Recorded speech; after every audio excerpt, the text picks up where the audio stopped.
Hello guys, तो कैसे हैं आप सभी। Good morning. और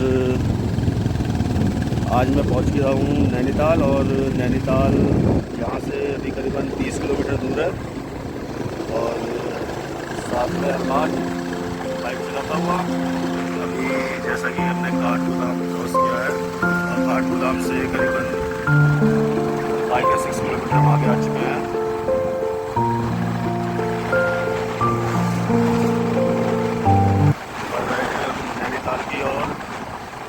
हेलो गाइस, तो जैसे मैंने बताया था कि मैं जा रहा हूँ नैनीताल।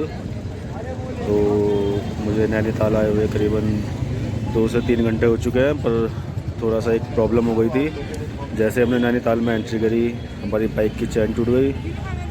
तो बाइक की चैन टूटने के बाद काफ़ी ज़्यादा हमें परेशानी हुई। और आज ईद का दिन है, तो यहाँ पे जितने भी बाइक मैकेनिक हैं अधिकतर सबकी शॉप मुझे बंद मिली। तो 1.5-2 घंटे वेट करा, बहुत कोशिश करी, परंतु बाइक सही नहीं हो पाई। तो उसके बाद हमने होटल में स्टे किया। और स्टे के बाद अब देखते हैं कल या जब भी बाइक ठीक होगी तो उसके बाद ही फिर आगे के लिए निकलेंगे। तो अब हमें नैनीताल, तो हमने सोचा क्यों ना नैनीताल का एंजॉय करा जाए। तो सामने एडी और ये नैनी झील।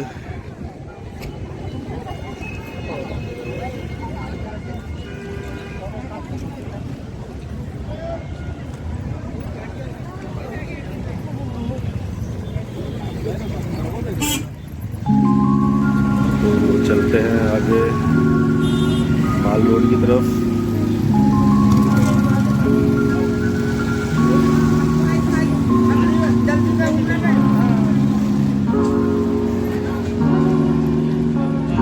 पता नहीं क्यों कुदरती नैनीताल से पता नहीं क्या नाता है कि अगर देखा जाए तो जितने भी हिल स्टेशन हैं मैं सबसे ज़्यादा नैनीताल ही घूमने आया हूँ। और लगभग ये मेरा 7वां चक्कर होगा नैनीताल का। तो यहाँ पे ये गाड़ियाँ जो अंदर जाती हैं माल रोड की तरफ, उनसे कुछ टोल वगैरह लिया जाता है। प्रवेश शुल्क ₹110।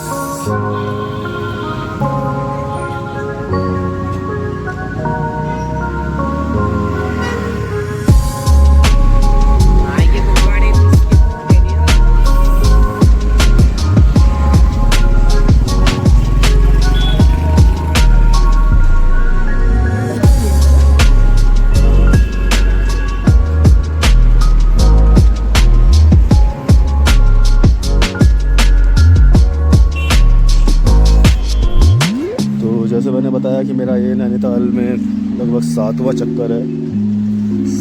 6 बार मैं पहले यहाँ आ चुका हूँ, 7वीं बार नैनीताल आने का मौका मिला। तो इससे पहले ही मैं अपने फ्रेंड के साथ यहाँ आया था, तकरीबन जून का महीना था, जून 2022 में। पहले अप्रैल 2022 में ही मेरा चक्कर लगा था यहाँ पे। हमारी परिचित पड़ोसी हमारे बहुत अच्छी फैमिली है, तो हमारी फैमिली और उनकी फैमिली यहाँ पे घूमने आया था। हमने खूब इंजॉय करा। तो पिछली बार जब हम फैमिली टूर पर आए थे तो हमने यहाँ पे बोटिंग भी की। और उसके बाद हमने यहाँ पे 2 स्कूटी रेंट पे ली और पूरा नैनीताल हमने स्कूटी पे ही घूमा। तो फिलहाल जो यहाँ का थोड़ा एक अच्छा मतलब लगता है घूमने में, वो शाम के टाइम, क्योंकि अभी दिन के करीबन 1-1:30 बजे का टाइम होगा। तो दोपहर में इतने लोग घूमने नहीं निकलते हैं। तो शाम को क्योंकि लाइटिंग वगैरह सब बढ़िया हो जाती है, तो दिन की तुलना में शाम को ज़्यादा पर्यटक घूमने निकलते हैं।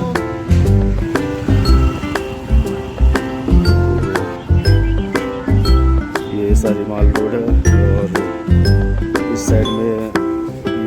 व्हीलर के लिए रोड बना रखी है और एक साइड से इस वाली रोड से गाड़ियाँ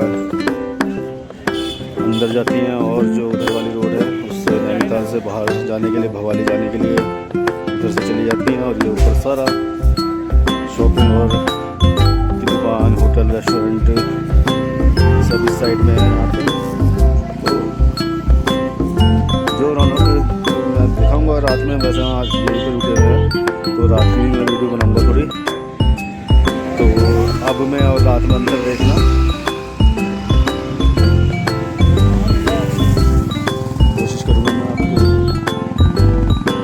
नैनीताल के अच्छे पॉइंट दिखाऊँ। तो फिलहाल हम जा रहे हैं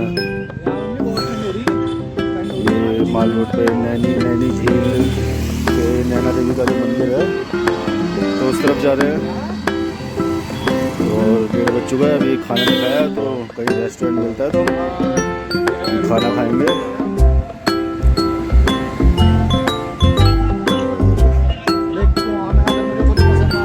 देखते हैं कोई और जो बढ़िया पेट मिलता है वो आपको मैं आगे दिखाता हूँ।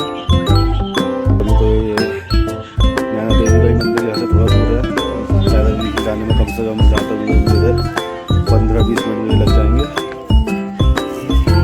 और मंदिर जाने से पहले क्योंकि मुझे बहुत साथ में बैठा है तो उसे भी भूख लग रही है तो भाई पहले हम करेंगे पेट पूजा और उसके बाद भाई काम पूजा।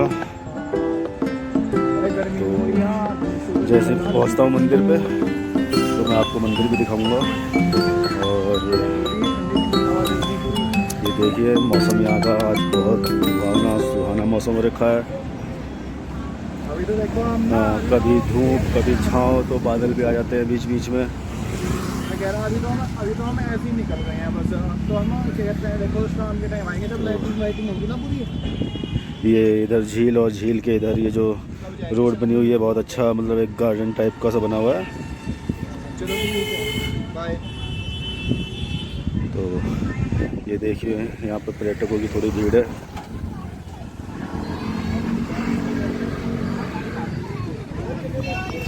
कुछ मौसम बारिश वाला हो रहा है तो अगर बारिश हो जाती है तो और यहाँ पे जो झील किनारे ठंडा मौसम तो रहता ही है। तो अगर बारिश हो गई तो ठंडक यहाँ और बढ़ जाएगी।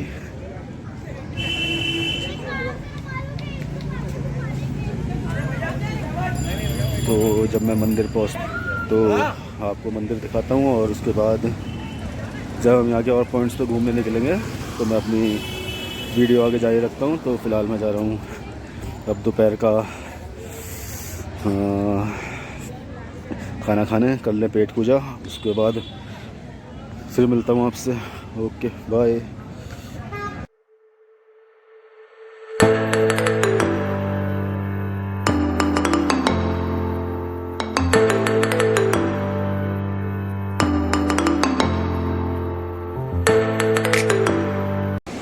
Hello guys, good morning. और कैसे आप सभी, उम्मीद करता हूँ सब बढ़िया होंगे। तो जैसे कि आप सभी को पता है मैं हूँ 12 ज्योतिर्लिंग और 4 धाम यात्रा पे, जिस पे कि मेरा कुछ समय के लिए थोड़ा ब्रेक लग गया था। कारण था कि मैं ऑल इंडिया के 11 ज्योतिर्लिंग और 3 धाम सभी घूम के दर्शन करके 18 तारीख में हरिद्वार रिटर्न आ गया था। और हमारे 2 धाम जिनके कपाट श्री केदारनाथ ज्योतिर्लिंग धाम के कपाट जो कि 25 अप्रैल को खुलने थे और श्री बद्रीनाथ जी के कपाट 27 अप्रैल को खुलने हैं। तो 18 तारीख में मैं क्योंकि हरिद्वार पहुंच गया तो फिर मैंने 2 दिन हरिद्वार ही स्टे किया। और फिर उसके बाद जब मैंने देखा कि यार खाली कमरे में पड़े इंसान बोर ही हो जाता है बिल्कुल, तो मैंने अपने लड़के को बुलाया और लड़के को मैंने कहा कि चलो भाई अपना हरिद्वार से अच्छा है कहीं अपना थोड़ा 1-2 दिन का जो बीच का समय है इन्हें कहीं और घूम के गुजार लेते हैं। तो मैं लड़के को लेके चल पड़ा नैनीताल। और फिर हमने बीच में एक स्टे रुद्रपुर किया, और हम क्योंकि शाम को ही चले थे तो हमने 2-2.5 घंटे गाड़ी चलाई और हमें काफ़ी मतलब रात हो गई थी, 11 बज गए, तो हमने रुद्रपुर स्टे किया। उसके अगले दिन हम नैनीताल पहुँचे और नैनीताल में फिर हम 22 तारीख का हमने स्टे किया। उसके बाद 23 तारीख में हम आ गए कर्णप्रयाग, और फ़िलहाल भाइयों मैं हूँ अभी कर्णप्रयाग में। और जैसे कि आज 24 तारीख है, सुबह के 7 बजे है और मैं हूँ कर्णप्रयाग। और देखिए आपको जहाँ मैं इस होटल में ठहरा, जहाँ मैंने स्टे किया है, बहुत ही अच्छा ये यहाँ पे हमें होटल मिला है। ये बाहर की होटल की लॉबी कह लो या ऐसे बाहर बालकनी टाइप कह लो, तो इन्होंने बहुत अच्छी गार्डनिंग की हुई है। ये देखिए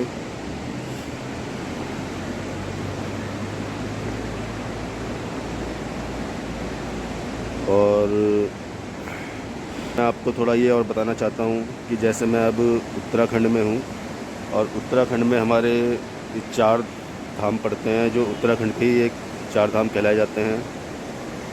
श्री गंगोत्री, श्री यमुनोत्री जी, श्री बाबा केदारनाथ और बद्रीनाथ, ये उत्तराखंड के 4 धाम हैं। और आपको एक चीज़ और बताऊँ, यहाँ पे पंचप्रयाग भी हैं, और पंचप्रयाग से मतलब है जहाँ पे 2 हमारी विशेष नदियों का संगम होता है, उसे प्रयाग कहा जाता है। जैसे कि मैं बताऊँ आपको, अभी मैं कर्णप्रयाग में हूँ, तो कर्णप्रयाग में साथियों संगम होता है अलकनंदा नदी का और पिंडर नदी का। ये 2 यहाँ की विशेष नदियाँ हैं। तो और भी जैसे यहाँ पे कर्णप्रयाग के अलावा 4 संगम हैं, एक कर्णप्रयाग, रुद्रप्रयाग, सोनप्रयाग, नंदप्रयाग और देवप्रयाग साथियों। तो अगर पॉसिबल होता है तो मैं आपको इन 5 प्रयाग और 5 संगम की आपको पिक्स भी दिखाऊंगा। तो मैं अभी आपको दिखाता हूँ अलकनंदा और पिंडर नदी का संगम कर्णप्रयाग में। ये एक तरफ से साथियों पिंडर आती है और एक साइड से आपकी ये अलकनंदा आती है, और यहाँ पे इनका संगम होता है। संगम होने के बाद ये जलधारा आगे की ओर जाती है। ये देखिए, जूम करता हूँ थोड़ा, देखिए इस साइड से आती है और दूसरी इधर से।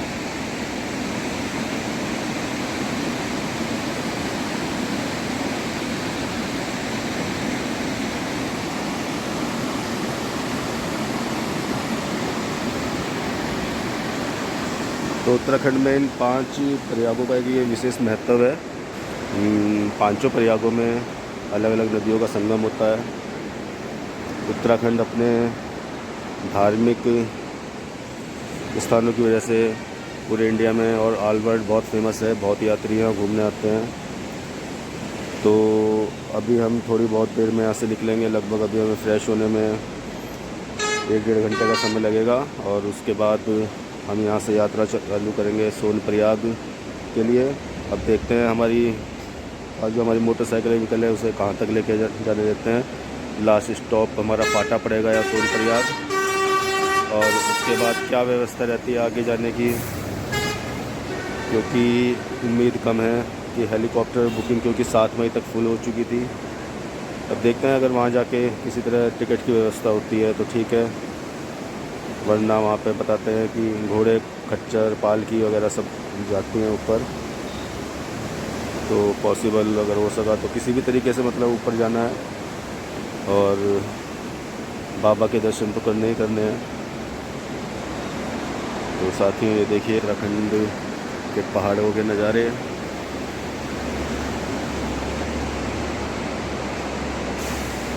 ये सामने ब्रिज है, और इस ब्रिज को क्रॉस करके जोशीमठ और बद्रीनाथ के लिए जाया जाता है। तो फ़िलहाल क्योंकि मुझे आज निकलना है बाबा श्री केदारनाथ के लिए, तो केदारनाथ के लिए कर्णप्रयाग से रुद्रप्रयाग और रुद्रप्रयाग से फिर केदारनाथ के लिए टर्न जाता है। तो अभी हम थोड़ी बहुत देर में अपना फ्रेश होकर यहाँ से निकलते हैं और आगे की जो भी अपडेट होगी मैं आपको दूंगा। और अभी मैं आपको थोड़ा लेकर चलता हूँ यहाँ से बाहर की ओर, क्योंकि थोड़ा सा भी एक मेरी आदत है गुड मॉर्निंग चाय लेने की, तो गुड मॉर्निंग टी लेता हूँ यार दोस्तों बाहर चल के। और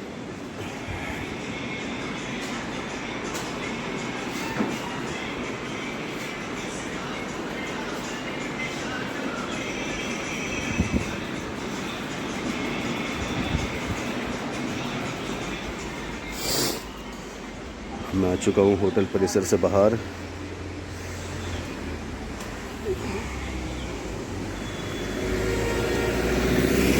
देखता हूँ कोई आसपास चाय की दुकान मिल जाए। हाँ शायद ये सामने है एक चाय की दुकान। ये जो जिस होटल में आज मैंने यहाँ कर्णप्रयाग स्टे किया है, Shri Krishna palace hotel and veg restaurant. तो ये रात ऑनर से बात करी थी, तो उन्होंने बताया कि हमारे यहाँ चाहे सीज़न हो, ऑफ हो, पिक पे हो, जैसी भी कंडीशन हो, इनके यहाँ का किराया लगभग सेम ही बना रहता है। और मैं जो भी साथी हमारी ये वीडियो देख रहे हैं, मैं उन सभी से कहना चाहूँगा कि अगर आप कर्णप्रयाग साइड आते हैं या बद्रीनाथ जा रहे हो, तो ये जो होटल मैंने आपको नाम दिखाया, आप इसमें स्टे कीजिए। बहुत ही अच्छी इनकी फैसिलिटी है। रात मैंने रेस्टोरेंट में खाना भी यहीं खाया था, तो इनके यहाँ का डिनर खाना मुझे बहुत अच्छा लगा। बहुत अच्छी व्यवस्था है इनके यहाँ। ये ऑन रोड पे ही है, और ऑन रोड पे कर्णप्रयाग में एक ब्रिज पड़ता है जहाँ पे ये संगम है, तो बिल्कुल कॉर्नर पे ही इनका ये होटल है। तो साथियों अब मैं चलता हूँ ये एक चाय में, तो अपना तो सुबह सुबह ठंड तो है ही यार, तो एक चाय पी ली जाए।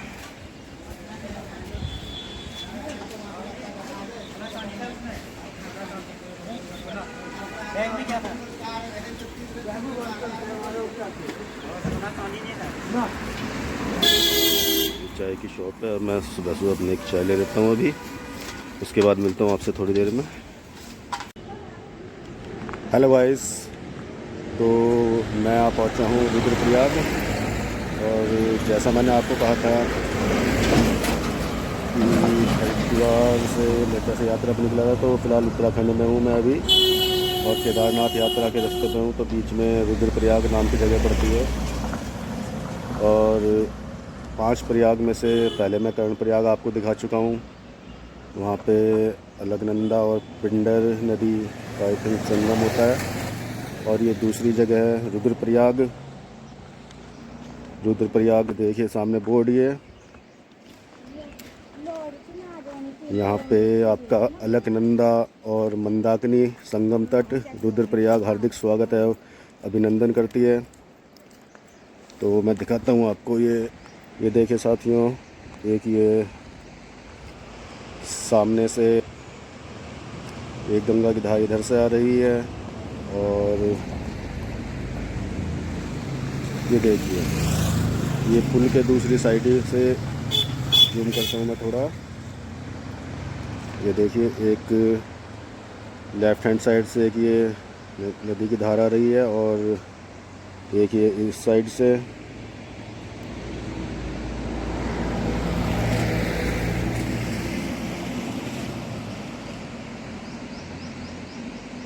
और ये ऊंची पर्वत श्रृंखला।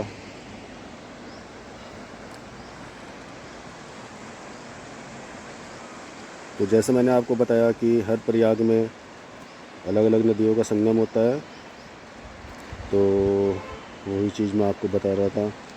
और यहाँ पे ये है बोर्ड, अलकनंदा और मंदाकिनी नदी का संगम। जय गंगा मैया, जय चामुंडा मैया, जय रुद्रनाथ भगवान।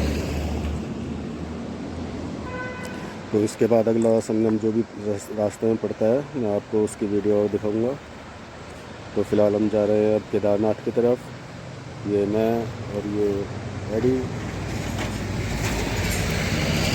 अब मिलते हैं आगे पाटा या सोनप्रयाग या उससे पहले कोई पॉइंट मिलता है तो मैं आपको ज़रूर दिखाता हूँ। Okay bye.